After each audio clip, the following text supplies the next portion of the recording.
Hello, everyone. This episode of Mental Nomad is the heaviest one yet, for me at least. This is a true history of America, and it's heavy and it's political. When you get done listening to this, I hope you wonder why this history is being combated and hidden, even though the answer should be clear. I find it cowardly that people can't listen to the truth of what has been done in the name of our country, in our country.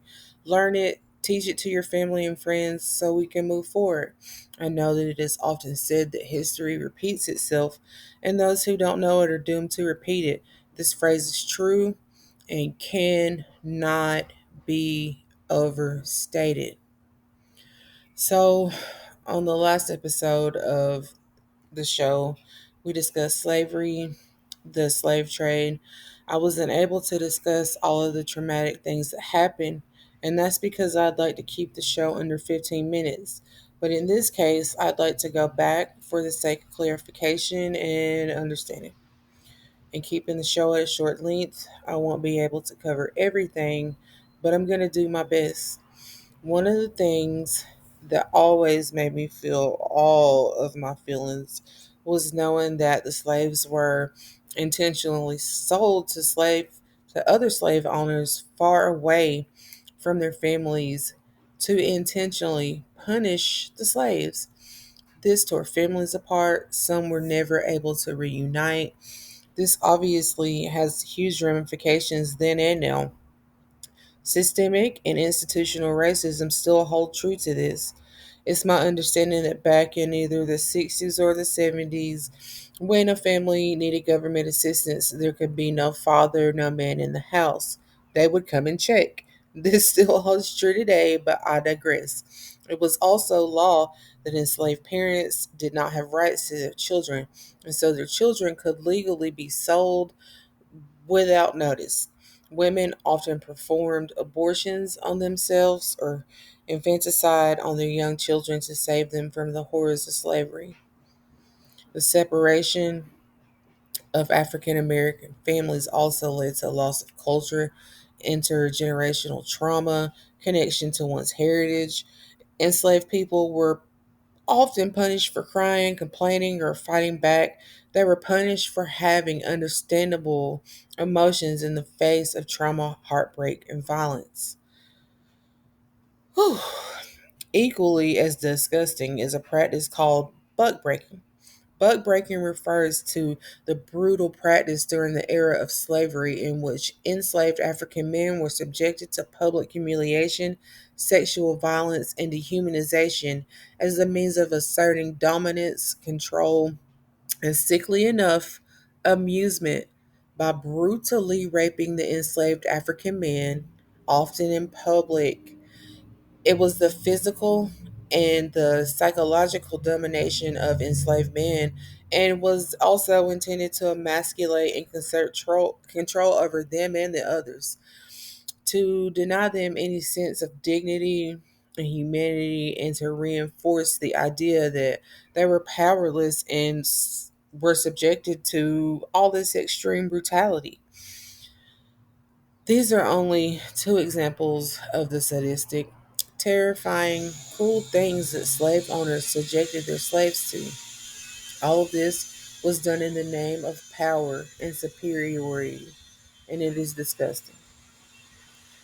So, as we can clearly see, slavery was about taking and having power over controlling, taking the slaves' autonomy and treating and viewing them as lower class than the slave owners or the whites. And these attitudes are still carried over today.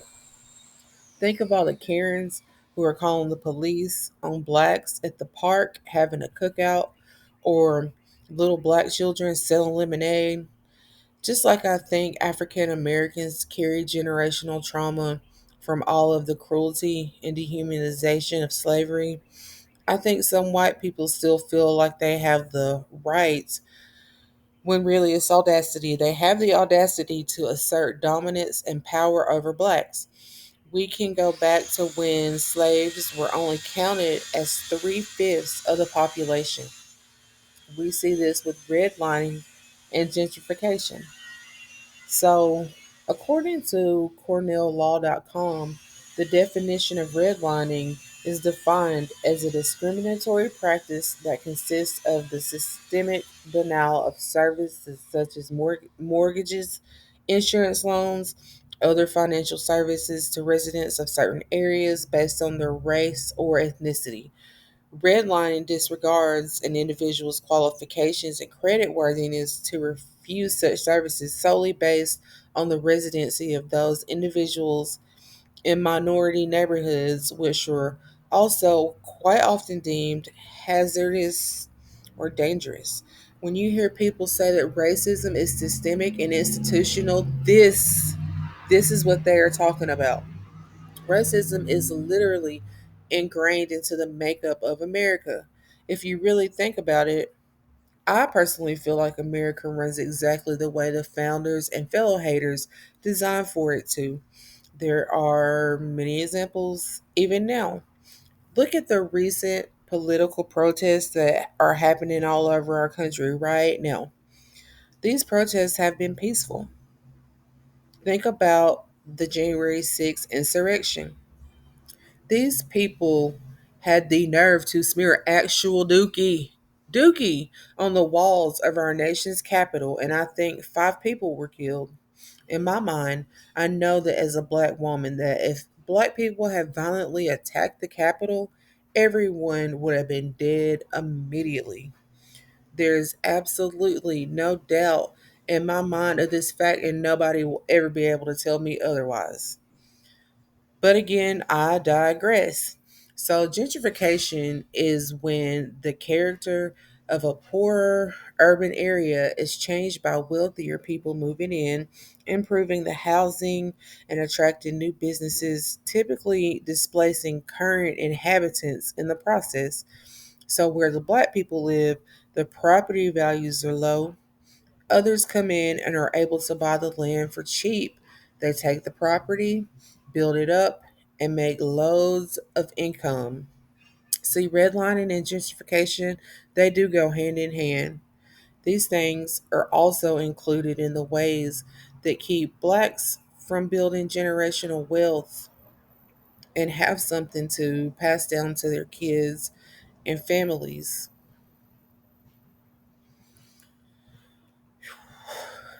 The specific process of redlining in the United States occurred on the background of racial segregation and discrimination against minority populations. It has its origins in sales practices of the National Association of Real Estate Boards and the theories about race and property values codified by racists in 1920. Then, with the National Housing Act of 1934, the federal government began to be involved in the practice in the concurrent establishment of the Federal Housing Administration. The implementation of this federal policy accelerated the decay and the isolation of minority inner city neighborhoods through withholding of mortgage capital, making it even more difficult for neighborhoods to attract and retain families that were able to purchase homes. The discriminatory assumptions in redlining were exacerbated residential racial segregation and urban decay in the United States. We ended the last episode speaking about Juneteenth. I'm happy that Juneteenth is observed. It should be. It's a celebration of freedom, strength, and resilience that the enslaved showed for centuries of enslavement, and the meaningful scientific, artistic, and cultural achievements that they made. At the same time, this day is a reminder of the systemic oppression and persistent suffering the Black Americans endured in slavery and also in freedom, and also numerous broken promises of equality and equity. The holiday marks the day that the last slaves were freed in the United States in 1865, 2.5 years after President Lincoln ordered their independence with the Emancipation Proclamation, and 2 months after the Confederate Army surrendered, Union General William T. Sherman had a plan to give newly freed families 40 acres and a mule. It was amongst the first and most significant promises made and broken to African Americans. As the Union Army gradually took over Confederate territory, there was a question as to what freedom really meant for emancipated slaves. Without property or money or an education, most did not have a clear or immediate path towards economic independence. This idea was actually presented to Sherman by a group of black ministers in Savannah, Georgia, who told them the way we can best take care of ourselves is to have land and turn it and till it by our own labor. Just 4 days later, on January 16th, 1865, Sherman issued his special field order, which commanded that 400,000 acres of property confiscated from the Confederacy be redistributed to black families in 40-acre plots. By June, the land had been allocated to 40,000 out of 4 million freed slaves. Andrew Jackson came along. He was a white supremacist. He owned slaves. He quickly put the kibosh on this order and returned the land to the slave owners and traders who had originally owned it. So, again, Black Americans were landless and in need of money. Many former slaves were forced into sharecropping, which was a crock. It was a form of indentured servitude in which a landowner rents out land to laborers in exchange for a portion of the crops produced. In addition to providing land, landowners often also extended credit to the sharecroppers to purchase materials like seeds and fertilizer from them. Typically, this arrangement was only marginally better than slavery. Landowners were known to charge fairly high interest rates and intentionally underpay sharecroppers, keeping them in an endless cycle of vicious debt and poverty. Unsurprisingly, even with substantial hurdles, Black Americans still managed to acquire 15 million acres of land by 1910, much of which was used for agricultural purposes. At the peak in 1920, Black families owned and operated upwards of 1 million farms, about 14% of all farms at the time. The ability to grow crops and raise livestock afforded Black families not just food and financial security, but also the opportunity for upward mobility. And we love to see it. We love it. But of course, this did not last. Over the past century, Black farmers lost most of that land, leaving just 45,000 operators with a mere 0.52% of American farmland in 2017. Industrialization ran all races from the rural areas to the city for better opportunities. But of course, there were other factors at play. One reason was that most early Black landowners did not have legally binding wills, largely because they understandably did not trust the legal system. Instead, they passed their land down to their next of kin without a clear title as heirs property. This kind of land ownership makes the owner ineligible for a mortgage, home improvement loans, disaster relief, or most U.S. Department of Agricultural programs. Lacking access to financial resources, many heirs property owners either aren't able to use their land or can't afford to hold on to it. After several generations, heirs property can be inherited by many distant family members, which of course is a cluster beep. Knowing this, speculators and developers often coerce family members who have never even seen the property into selling their share for less than market value. As a result of redlining by the USDA, etc., they lacked access to crops, insurance, technical assistance, market opportunities, and other critical resources made available to other farmers. This put Black farmers at a disadvantage and undermined professional success, so they were forced to leave the industry. I'm sorry, y'all. All this is it's hard, it's a lot. So I bring this broken promise up to highlight generational wealth. The wealth built on the backs of these enslaved Africans for their white slave owners is astronomical.